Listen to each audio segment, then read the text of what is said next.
Assalamualaikum warahmatullahi wabarakatuh. Waalaikumsalam. Salam jumpa kembali dengan saya Kibayan dan Kang Idod. Pada malam hari ini, kepada Sobat Niat Malam, saya doakan semoga kalian semua dalam keadaan sehat walafiat, dimudahkan segala urusan, dan dijembarkan rezekinya oleh Allah. Amin amin ya rabbal alamin. Dan kali ini Kang Idod akan menceritakan satu kisah tentang persahabatan dengan makhluk astral yang baru membeli rumah, kemudian bertemulah dengan makhluk astral, maka terjadilah satu persahabatan. Nah, Sobat Niat Malam, ceritanya seperti apa, serunya seperti apa, inilah ceritanya. Silakan Kang Idod. Assalamualaikum warahmatullahi wabarakatuh. Salam. Sebelumnya Sobat Niat Malam, jangan lupa klik subscribe ya, dan juga jempol ya. Tanda jempol. Oke, ya, demi kelangsungan video-video berikutnya ya. Baiklah, kejadian itu terjadi pada tahun 2001. Jadi pada tahun tersebut, kala itu saya kan masih ikut dengan orang tua saya. Saya sudah dikaruniai 2 orang anak waktu itu. Yang besar itu laki-laki, kemudian yang kedua itu perempuan. Yang besar itu masih sekitar usia 6 tahun, ya, yang kecilnya sekitar 2,5 tahun. Nah, karena memang kita sudah berkeluarga dan hidup menyatu dengan orang tua, rasanya memang tidak begitu enak ya, tidak begitu leluasa.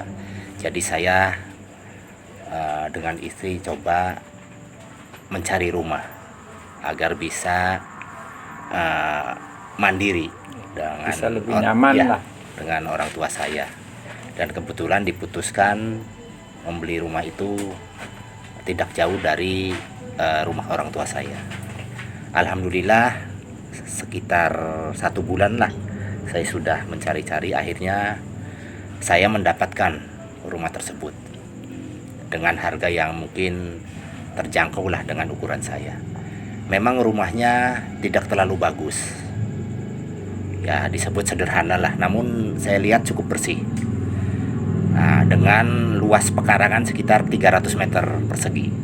Jadi di belakang itu masih ada halaman, di samping ada halaman, depannya juga halamannya luas. Nah, itu mungkin saya senang gitu, karena selama ini kan saya hidup dengan orang tua itu benar-benar di perkotaan ya, yang rumahnya padat, tidak ada halaman sama sekali. Nah, singkat cerita, setelah semua transaksi itu sepakat, akhirnya diputuskan saya pindah rumah. Akhirnya saya boyong istri dan kedua anak saya itu ke rumah yang baru. Alhamdulillah, walaupun rumahnya sederhana, terdiri dari 3 kamar ya, 3 kamar tidur, 2 kamar mandi. Nah, saya seharian membersihkan semua yang ada seisi rumah tersebut. Berikut istri saya, dan dibantu oleh seorang tukang lah yang memang saya bawa dari rumah orang tua saya. Alhamdulillah tidak terlalu lama, karena sebetulnya rumah itu terpelihara. Sekitar 2 hari semua perabotan sudah masuk. Nah, setelah saya menempatin rumah tersebut, karena anak saya itu yang 2 tidak bisa pisah dengan saya, jadi saya hanya butuh 1 kamar. Jadi kamar yang satunya untuk udang, kamar yang depan yang memang cukup luas juga, saya putuskan untuk bikin musola kecil-kecilan. Jadi saya menempatin satu kamar saja. Berikut 2 anak saya di satu kamar tersebut. Nah, hari-hari berjalan biasa. Walaupun memang kadang saya pulang malam, terasa ada keanehan. Kadang secara tidak sengaja tidak ada pikiran apapun ya terhadap dunia-dunia yang aneh di rumah saya ini. Namun kadang-kadang bulu kuduk saya itu berdiri. Nah, tapi pikir saya ini mungkin penyesuaian. Namanya juga orang yang baru masuk ke dalam satu rumah, dan rumah itu baru beberapa hari saya tempatin, jelas sepertinya masih aneh. Nah, itu penyesuaian pikir saya.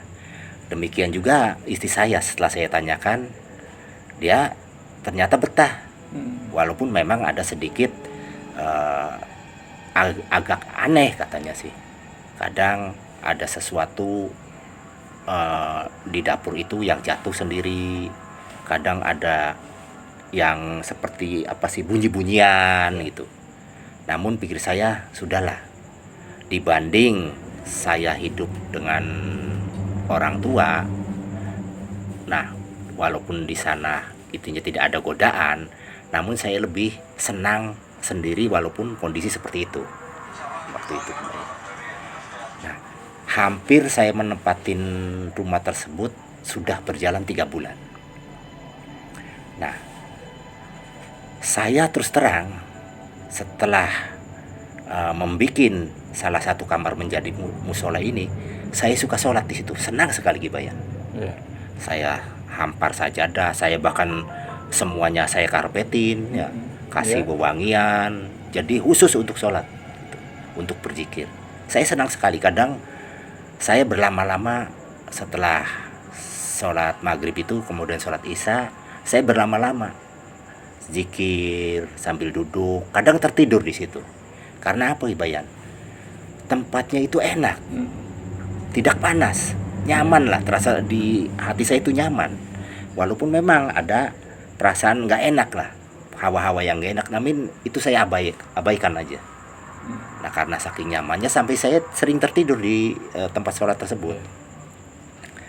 Nah, tidak terasa, entah itu sudah berapa bulan saya berjalan menempati rumah tersebut. Suatu waktu pada saat saya berzikir setelah sholat isya, nah karena kebiasaan saya itu berzikir lah, entah itu 10 menit, entah 15 menit. Nah, tidak biasa saya dilakukan pada saat saya tinggal bersama orang tua. Nah, ini berbeda. Jadi saya udah ngerasa cocok sekali. Nah, kebetulan seperti hari-hari biasa setelah zikir itu saya tertidur. Nah, dalam tidurnya saya itu bermimpi. Dalam mimpi saya itu saya bertemu dengan sosok seseorang. Sepertinya dia sangat berwibawa sekali. Kira-kira usianya hampir mendekati 70 lah. Dia tersenyum pada saya, dan saya merasa walaupun tidak kenal, ada perasaan itu familiar dengan dia tuh. Ya, hawanya enak gitu. Dia tersenyum, dia memberi salam, saya jawab assalamualaikum. Kemudian terjadilah dialog seperti orang yang baru berkenalan. Dia menanyakan saya asalnya dari mana. Saya bilang dari kota ini juga. Mudah-mudahan, kata dia, sampean betah di sini. Dan saya juga senang dengan keberadaan sampean di sini. Nah, bukan itu saja Gibayan. Ternyata dia mengenalkan juga kepada anak-anak kecil. Sepertinya dia digemari sama anak-anak kecil. Ada yang laki-laki, semua dengan pakaian yang sangat rapi. Ada juga yang perempuan. Saya pikir, ngelihat dari kondisi dia dengan posisi anak-anak, mungkin dia seorang guru, pikir saya. dan guru yang sangat disukain sama murid-muridnya. Iya. Jadi saya ngerasa simpati kepada dia. Setelah dia berkenalan dengan saya, dia menyatakan bahkan jelas sekali dia bernama Bulun, katanya sih, Bulun. Nah, itulah mimpi saya hanya sekejap waktu itu. Sepertinya sekejap, namun ternyata mimpi itu lama, Kibayan. Iya. Hampir saya tertidur itu 2 jam. Barulah saya bangun sekitar pukul 10 malam. Akhirnya saya pindah kamar ke tempat anak-anak dan istri tidur. Saya di situ. Besok harinya sudah saya terlupakanlah mimpi-mimpi yang tadi malam. Setiap hari punya kegiatan bekerja, pulang kadang-kadang pukul 6 sore, kadang juga kalau lagi banyak pekerjaan saya pukul 9, 10 malam. Nah, suatu ketika saya libur sekitar hari Sabtu, nah habis maghrib itu saya bermain dengan anak saya yang perempuan. Ternyata anak saya yang perempuan tuh melihat gelagat-gelagat yang tidak biasa. Dia sepertinya mendekatkan telinganya di dinding, Iya. di dinding di dekat musola itu. Iya. Kan kebetulan musolanya kan di dalam ruangan, di dalam rumah. Asik dia sepertinya itu. Seperti mendengarkan radio Iya. atau apa ya? Iya, sampai saya kaget, ini anak sedang apa? Tidak pernah seperti itu biasanya. Waktu dia di rumah orang tua saya juga tidak seperti itu. Iya. Nah, awal 1 bulan 2 bulan pertama juga tidak seperti itu. Nah, setelah kesini kan, dia seperti sering sekali. Kalau maghrib dia asik. Karena usia yang masih muda, yang belum mengenal inilah, maksudnya sekolahan ya. Sepertinya dia mendengarkan sesuatu yang mungkin pikir saya ada suatu pelajaran bagi dia. Dia selalu memperhatikan. Akhirnya coba saya bertanya kepada anak saya itu, "Dek, sedang apa kamu? Kok senang sekali mendengarkan mendekatkan telinganya di dinding tembok?" Katanya. "Iya, Pak. Dede lagi belajar ngaji." "Kok belajar ngaji seperti itu?" Katanya. "Iya, Pak. Dede kan melihat ada orang ngaji, Pak, di sini." Tuh. Kaget saya tuh. Pikir saya anak seumur dia itu masih banyak imajinasi. Iya. Banyak sesuatu yang memang diaplikasikan kepada pergerakan-pergerakan fisik. Pikir saya seperti itu.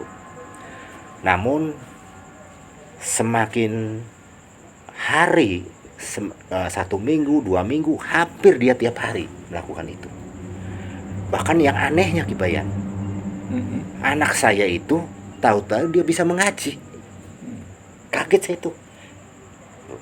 Nah, itu kalau menurut Kang Idon, apa yang tadi diceritakan ya, Ya. dia itu menempelkan telinganya di dinding ya. Iya. Apakah itu sempat berinteraksi gitu dengan makhluk astral tersebut? Sepertinya kalau yang saya ketahuin, dia cuma mendengarkan awalnya. Dia juga tidak mengerti itu apa gitu. Jadi sepertinya kayak di dinding itu ada suara musik, ada suara orang ngaji, bukan musik ya. Itu dia selalu mendengarkan. Karena mungkin banyak bacaan-bacaan yang dibacakan seusianya, anak-anak juga. Ya. Nah, akhirnya karena saya tidak berani, tidak mau mengganggu dia, biarlah mungkin imajinasinya akan bergerak sealami pikir saya ya. Tapi penasaran itu muncul, Kibayan. Akhirnya apa, Kibayan? Saya mengikutin juga tingkah laku anak saya, Kibayan. Mau mencoba akhirnya. Mencoba ya. Setelah coba saya istilahnya sih bermain dengan anak saya, coba saya menyatukanlah dengan permainan dia. Coba dek, Bapak ikut dengar. Ya Pak, di sini Pak. Ini kemarin sudah ini aja huruf-huruf Arab, A, Ba, Ta, Sa. Nah, sekarang sudah punya Al-Fatihah katanya. Kaget, saya penasaran. Akhirnya saya ikutin lah keinginan dia. Saya dengerin awal pertama. Tidak ada apa-apa Kibayan. Tidak mendengar suara. Tidak mendengar suara. Saya coba yang kiri juga tidak ada. Pikir saya ya sudahlah. Mungkin anak ini sedang bermain karena memang tidak ada teman waktu waktu itu. Karena antar rumah dengan rumah lain itu masih jauh Kibayan. Nah, suatu waktu karena saya penasaran lagi, setelah saya kemudian sholat maghrib di musola tersebut di dalam rumah, saya tertidur lagi. Nah, dalam tidurnya saya bermimpi lagi dengan orang yang pernah saya bertemu pada saat mimpi pertama. Nah, kali ini berbeda. Saya sepertinya dia melihat dia sedang mengajar ngaji anak-anak. Saya perhatikan dia dengan telitinya, dengan sabarnya mengajarkan surat-surat Al-Quran kepada anak-anak yang ada di situ, sekitar ada 30 lah. Ada yang laki dan ada yang perempuan. Suasananya riuh. Saya merasa senang juga. Kadang dalam mimpi saya, bagaimana kalau anak saya itu bisa ikut menjadi murid di sini. Dalam pikiran saya di mimpi itu. Nah, seketika itu terjaga, saya terbangun. Oh, ternyata mimpi waktu itu.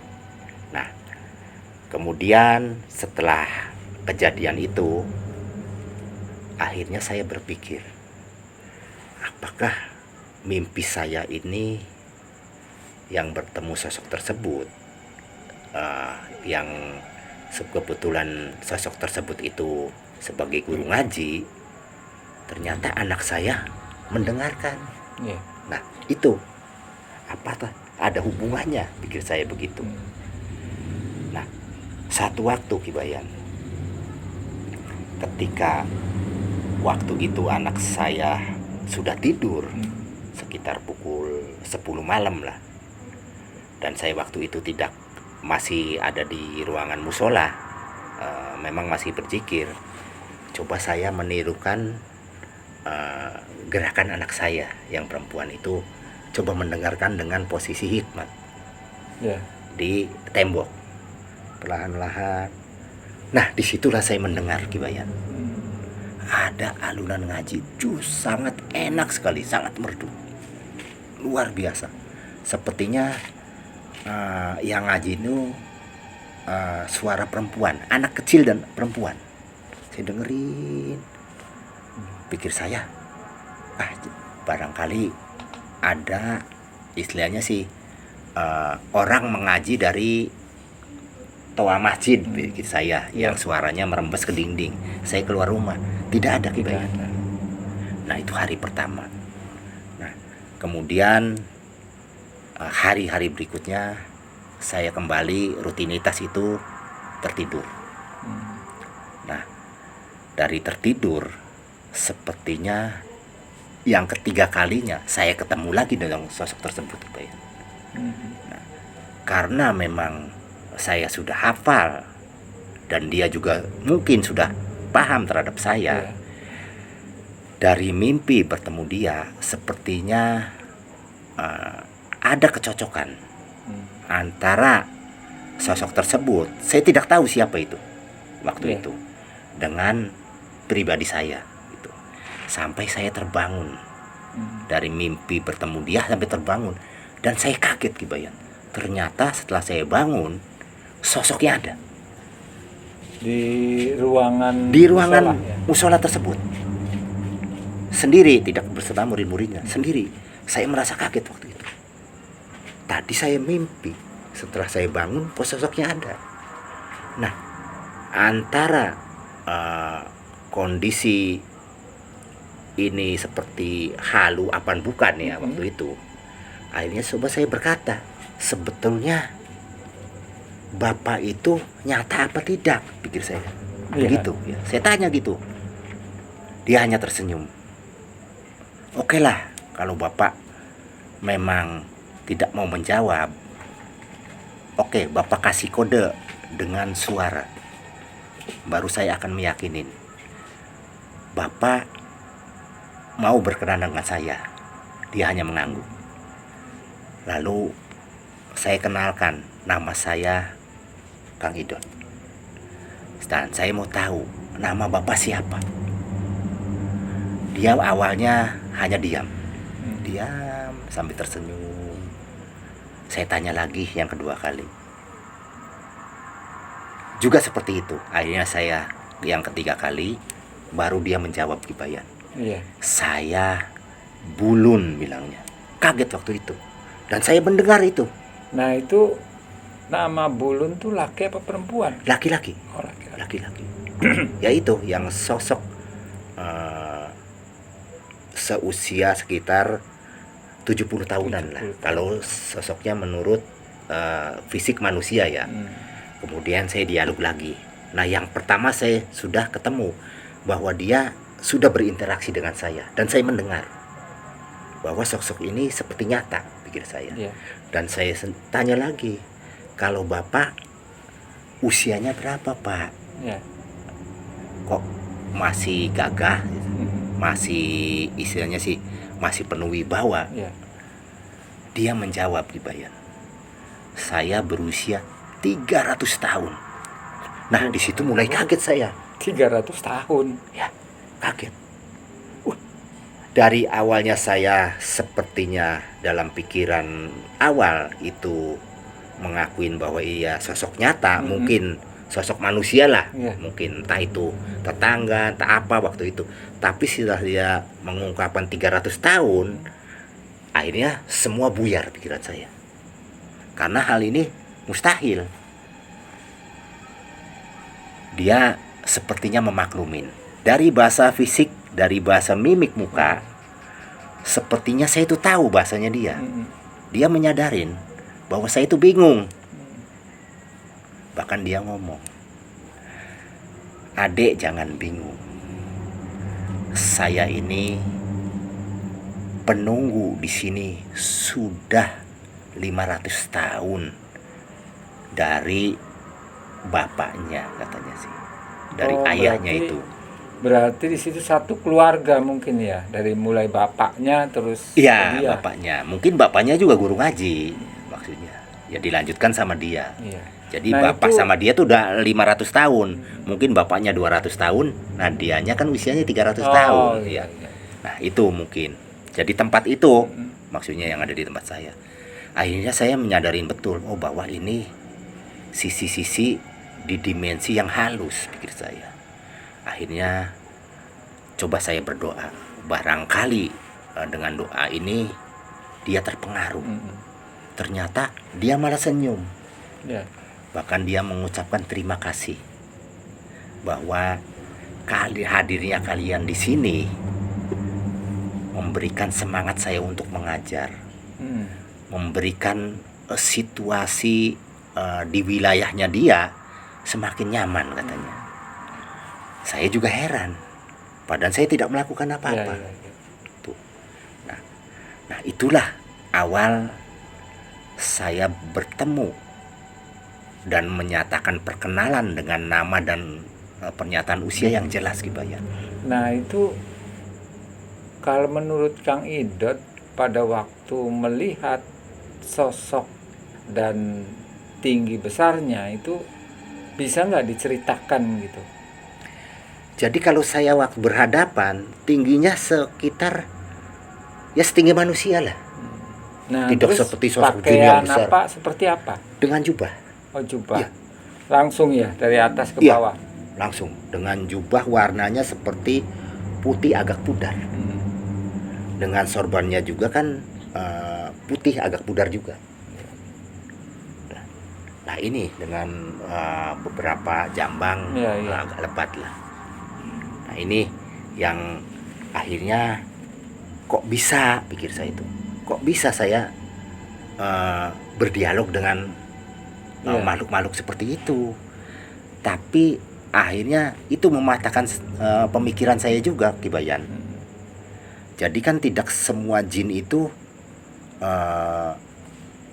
bersifat reaksi manusia kepada manusia. Ya. Jadi bersifat saling benturan. Ternyata kok ada yang seperti itu gitu. Ya. Jadi penuh satu persahabatan ya. Iya. Nah, itu memang di luar nalar saya. Nah, dari perjalanan itu, pertemuan saya itu di hari berikutnya terus terang Ki Bayan. Ya. Saya akhirnya walaupun itu sudah terjadi persahabatan, saya itu takut untuk sholat malam Ya. di musola tuh takut Ki Bayan. Ada gitu perasaan. Ada, iya, aneh. Padahal sebelumnya tidak. Ya. Padahal sebelumnya tidak ada perasaan seperti itu. Nah, yang ini kok jadi saya memaksakan diri. Iya, iya. Nah, itu Kang Idot, pada waktu bertemu itu pertama ya, maksud saya pengen tahu apakah hari-hari tertentu, apakah memang mungkin bisa tiap hari. Nah, pada saat setelah saya perkenalan pertama, akhirnya secara bertahap ya, sepertinya hampir 1 minggu sekali itu ada komunikasi gitu ya. Karena apa? Saya mengimbangin posisi anak saya juga. Ya. Ternyata anak saya juga yang perempuan khususnya itu mendengarkan juga. Cuma dia mungkin tidak melihat, saya tidak paham sih ya. Karena tidak mau menanya secara detail kepada dia tuh, kepada anak saya ini. Tapi yang anehnya, istri dan anak saya yang laki-laki tidak ada sama sekali untuk mendengar atau melihat, tidak ada. Nah, cuma saya berdua dengan anak saya yang perempuan. Bahkan yang aneh sekali, dari interaksi anak saya yang perempuan ini, nah, di mana saya dan istri sedang tidur, begitu juga yang kakaknya sedang tidur, dia bangun Ki Bayan. Bahkan pada jam-jam yang sudah cukup malam, jam 2 malam, dia bangun, kok sepertinya dia itu belajar. Saya aneh, biasanya kan anak-anak seumur dia itu bermain apalah. Dia duduk dan membawa, kalau di kita kan ada Quran yang kecil tuh. Ya, namanya apa sih? Turutan ya. Yaitu istilahnya sih ayat-ayat suci yang pendek lah. Pendek ya. Dia membuka itu Ki Bayan. Saya sampai terbengong-bengong. Akhirnya, sudah dek, udah malam, tidur, enggak apa, lagi belajar, besok lagi aja. Cuma anaknya tidak mau, walaupun saya angkat di tempat tidur, percuma aja Ki Bayan. Sayanya tidur, dianya balik lagi. Nah itu. Nah dari situlah mulai saya berpikir, oh ternyata di samping keberadaan kita di sini, ternyata ada sosok lain. Keberadaannya di rumah ini tuh. Namun saya bersyukur juga, karena memang sosok yang hadir di tempat saya ini tidak seperti saya mendengar di cerita-cerita yang tempat lain. Kadang bikin heboh, bikin masalah. Tidak. Walaupun memang ada bentuk-bentuk seperti suara seperti ini, kadang piring bergerak, itu batasannya wajar, pikir saya. Mungkin karena tikus mungkin karena itu wajar, tidak terlalu ekstrim. Nah, disitulah saya mulai berpikir, biarlah yang mengenal dunia spiritual seperti itu cuma saya saja. Anak saya tidak perlu. Saya punya pikiran seperti itu karena dia akan punya dunianya sendiri. Janganlah mengikuti dunia orang-orang yang memang sudah kadung ke spiritual. Akan berbahaya. Baik untuk psikologi dia maupun untuk pendidikan dia nantinya. Nah, disitulah saya harus bertemu. Tekad bulat saya harus bertemu si Bulun. Nah itu kalau memang harus bertemu si Bulun ini, gimana cara memanggilnya Kang Idot? Nah itulah kerepotan saya, karena pada saat saya bertemu kan saya tidak punya amalan, tidak punya ada sesuatu yang khusus untuk Iya. memanggil dia. Itu spontanitas. Berarti mungkin pada waktu itu gelombangnya sama ya antara Kang Idot juga si Bulun ini. Bisa jadi itu Jadi frekuensi sehingga gelombang. bertemu Ya, frekuensinya Iya. sehingga sempat bisa bertatap muka. Ya, ya bisa jadi mungkin jodoh ya. Dia juga mungkin kan tidak sengaja ketemu saya. Karena memang tidak ada ritual-ritual seperti orang saya mau manggil jin, saya mau bertemu, Iya. tidak ada sama sekali. Itu bergerak begitu saja, bergulir begitu saja. Jadi dari apa yang saya dengar gitu memang selalu negatif gitu. Iya, iya. Kalau yang berhubungan dengan makhluk astral, ya contohnya pengganggu lah di setiap rumah. Nah terus belum lagi model-model kayak pesugihan dan sebagainya, Kang Idot. Itu kan rata-ratanya ya negatif semua Iya. dampak-dampaknya ya.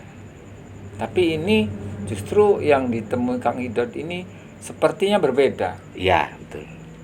Artinya berbeda dengan pada umumnya gitu. Dengan satu penampilan yang istilahnya membuat Kang Idot ini merasa sejuk dan juga dia diajak komunikasi juga terasa enak. Iya, betul. Nah, disinilah Kibayan Ya, saya punya tekad. Biarlah saya saja yang memang masuk ke dunia spiritual. spiritual alam astral ini. Iya. Anak saya sudah tidak perlu, karena dia harus menapakin fitrahnya sebagai Iya, anak. sebagai anak-anak ya. Saya selalu bicara ke anak saya, sudah deh, nggak ada apa-apa, itu sih hanya perasaan aja. Maksudnya saya tidak mau dia terlalu masuk ke wilayah itu, sehingga akan merubah pikiran dan ya. sugesti dia. Akhirnya ya itu, karena anak saya masih kecil, saya bicara apa aja ya seperti itu Kibayan. Iya, iya. Seperti guyon aja. Dianggapnya tuh apa sepele Ya, akhirnya saya putuskan saya harus bertemu dengan Bulun, biar murid-muridnya dia barangkali karena berinteraksi dengan anak saya itu mulai sekarang tidak usah lagi berhubungan. Biarlah dunianya dia punya alamnya sendiri. Iya. Dunia anak saya juga punya alam sendiri. Saya tidak mau anak saya itu terlibat dalam hal-hal seperti ini. Akhirnya ya itu yang jadi saya masalah tadi, perkataan Kibayan. Bagaimana cara bertemunya? Iya. Nah, ini saya yang masalahnya. Akhirnya saya sebisa mungkin Kibayan, saya lakukan seperti yang dulu pernah bertemu, yaitu setelah sholat isya saya lakukan sholat sunnah, kemudian saya zikir sampai ngantuk tidur. Ya. Nah, itu di hari pertama saya ingin bertemu, itu tidak ketemu Fidan, tidak juga bermimpi apa-apa. Ya. Susah juga ya. Kok nggak bisa? Katanya. Di mana saya ingin bertemu, maksudnya pengen memberikan informasi lah kepada dia, beliau ya, supaya barangkali anak-anak didiknya itu ya mungkin kan dari sekian muridnya ada aja yang usir ya, supaya jangan berhubungan lah dengan anak saya gitu. Tidak bertemu Kibayan, saya lakukan lagi berulang-ulang. Mungkin 10 kali saya lakukan itu juga tidak ketemu.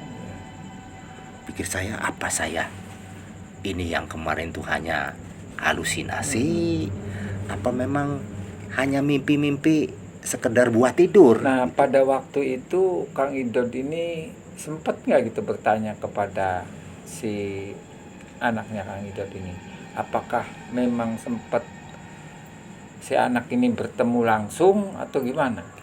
Pernah sekali Kibayan. Namanya anak ya, kadang-kadang kan begini.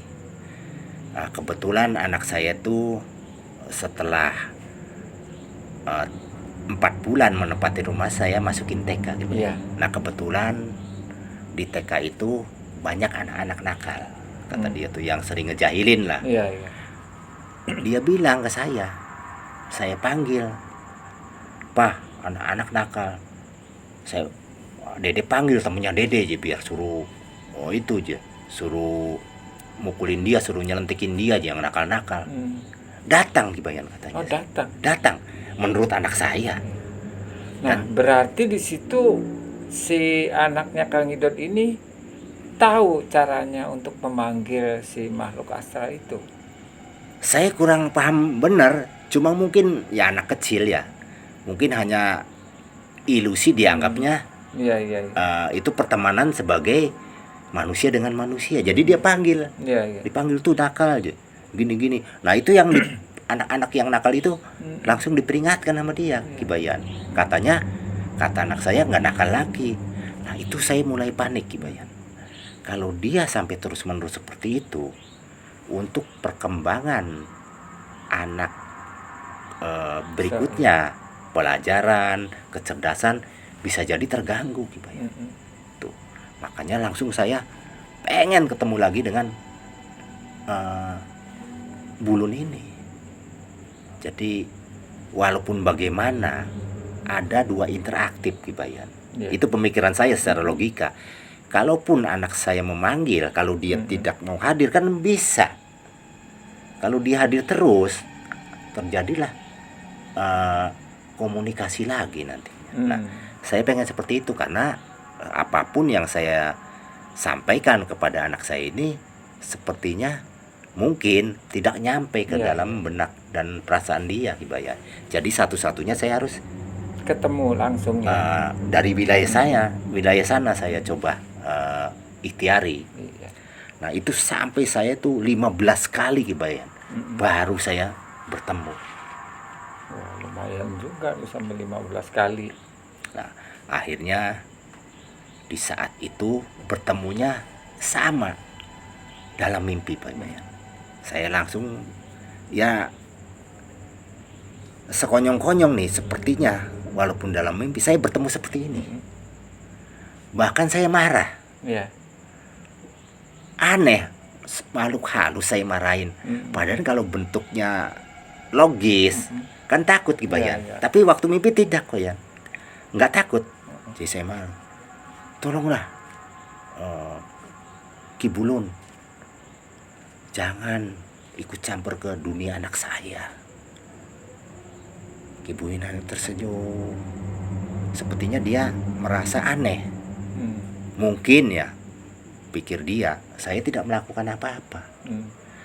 Nah, baru saya ingat, ya mungkin ini sih bukan Ki Bulunya yang berinteraksi, cuma itu mungkin murid-murid yang sekian banyak itu mungkin ada salah satunya.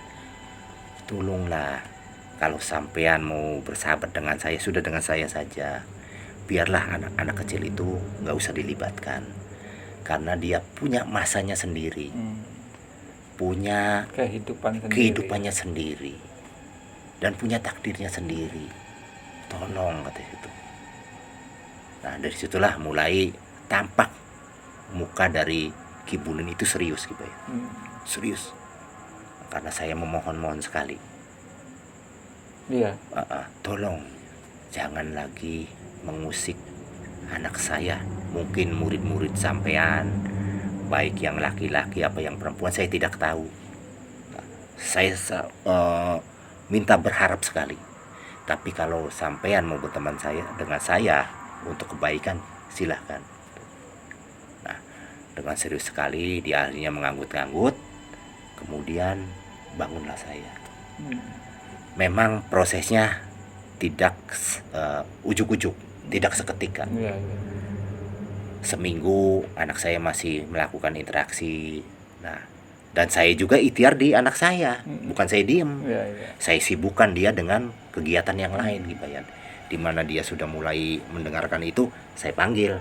Sampai saya itu beli dulu sih ada semacam apa sih ya, yang kaset tuh. Kaset yang bisa dimasukin kayak TV recorder lah. Saya beli supaya dia belajarnya di situ. Akhirnya dia senang. Nah dari situlah perlahan-lahan dia mulai hilang, Kibayan. Saya ikhtiari mungkin di fisik anak sayanya, Bulun ikhtiari ke murid-muridnya, di murid-muridnya. Nah, ini ada yang unik lagi Ki Bayan. Karena seringnya saya berkomunikasi, namun tidak ada apa-apa. Tidak ada keinginan, tidak ada permintaan, tidak ada apa-apa. Sama sekali tidak ada. Nah, itu suatu ketika ada saudara saya sakit waktu itu. Saya kebetulan hadir di situ. Iya. Nah, entah itu sakitnya apa, katanya sih sudah dari dokter, sudah dari rumah sakit, tetap aja belum sembuh. Nah, kebetulan saya di situ, akhirnya cobalah saya berdoa semampu saya. Nah, waktu saya berdoa untuk kesembuhan dia, ternyata pikiran saya selintas kepada Kibulun ini. Itu pikiran itu muncul dengan sendirinya Ki Bayan. Saya iseng, akhirnya saya kontak dengan pikiran aja. Assalamualaikum Kibulun. Itu tidak ada apa-apa. Saya cuma bicara, Assalamualaikum Kibulun. Iya. Tolonglah lihat anak saya, lihat saudara saya maksudnya. Apakah dia dalam kondisi sakit normal? Apa memang kondisi tidak normal? Ya. Maka seketika hadir gitu ya. Saya tahu sendiri.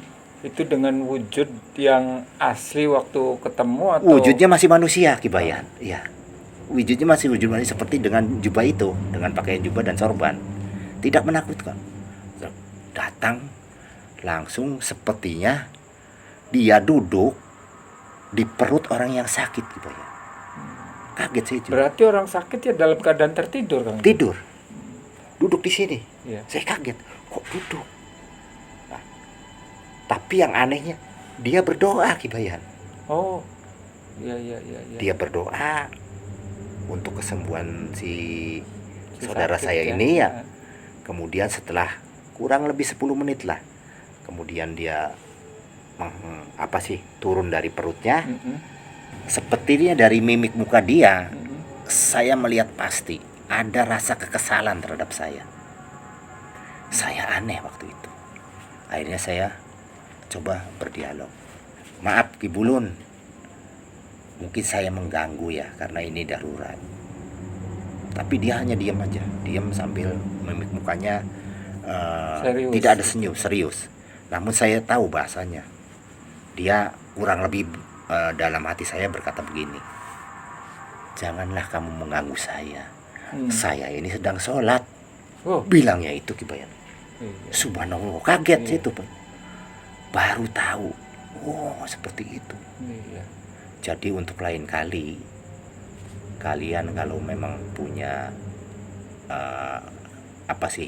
ingin memanggil saya, ingin berjumpa dengan saya, lihat kondisi saya sedang apa. Kadang saya sedang sholat, kadang saya sedang mengajar ngaji, kadang saya sedang mengaji. Nah, dalam kondisi itu dia tidak mau diganggu. Lah, bagaimana mesti kita tahu? Nah, itu masalahnya. Iya. Saya dalam hati, bagaimana saya tahu kondisi seperti itu. Sedangkan saya hanya tahu kan hanya sekedar dialog. Iya. Mengenai kondisi dia sehari-harian dalam kondisi apa, saya tidak paham. Betul. Dia hanya manggut-manggut. Akhirnya dia permisi kembali. Dan secepat itu juga dia menghilang. Nah, disitulah saya akhirnya mengambil hikmah.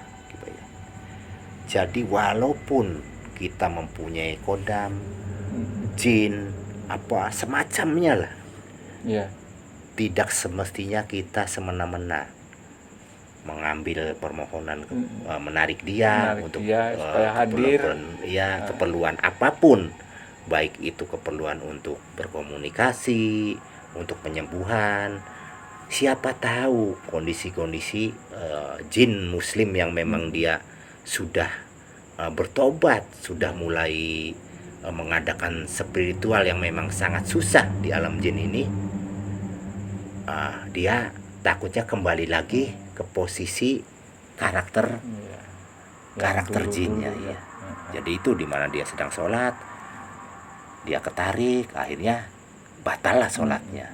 Kalau dia sedang mengaji, sedang menghadap Tuhan, istilahnya sih berdialog, kita tarik untuk kepentingan saya, maka gugurlah ritualnya. Iya. Jadi yang bikin dosa tuh siapa? Ya. Saya sebetulnya manusia. Mm-mm. Jadi tidak bisa jin itu dikambing hitamkan. Iya. Selalu Nah, berdosa selalu, ya, iya. selalu salah. Nah, itulah sifat manusia yang karena memang tidak tahu seperti saya ini, Iya. selalu mengkambing hitamkannya makhluk halus tersebut. Makhluk halus. Padahal makhluk halus itu punya karakter yang bermacam-macam. Ya, punya kehidupan yang sangat berbeda Ya. dengan kita ya. Nah, situlah Kibayan akhirnya sampai tahun 2007 Mm-mm. ketika rumah itu dijual sama saya, karena saya harus pindah juga ke luar kota. Iya. Sebenarnya saya merasa kehilangan Kibayan. Mungkin sahabat saya juga Kibulun juga ngerasa kehilangan. Tapi ya mau dikata Kibayan, kondisi memang saya harus pindah karena pekerjaan saya juga pindah. Iya. Nah, disitulah akhirnya perpisahan saya dengan dia dalam konteks tempat tinggal ya Kibayan ya. Ya. Cuma kalaupun saya misalkan mau ini sebetulnya dihadir, cuma saya sudah tidak mau lagi karena itu saya tidak tahu kondisinya seperti apa.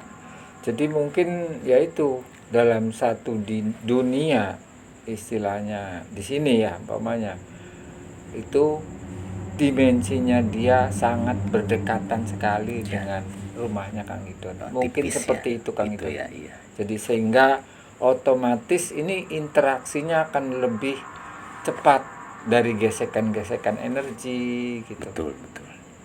Ya memang dalam cerita ini juga, dalam perjalanan kehidupan saya yang bertemu dengan burung juga banyak hikmahnya Kibayan. Jadi saya bisa memahami siapa sih sosok di alam astral yang memang ada orang-orang, ada makhluk-makhluk yang memang beriman, Iya. ada yang memang yang ingkar. Nah tidak semuanya Iya. ingkar. Demikian juga manusia, ada yang memang beriman, ada yang ingkar, yang zolim.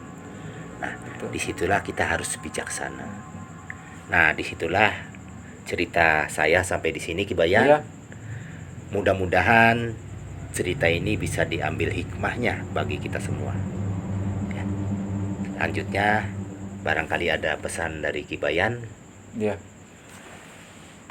Jadi begitulah satu cerita dari pengalaman Kang Idon ini yang mungkin bisa dijadikan satu pelajaran bahwa memang pada dasarnya makhluk yang bernama jin ini mempunyai satu tugas masing-masing.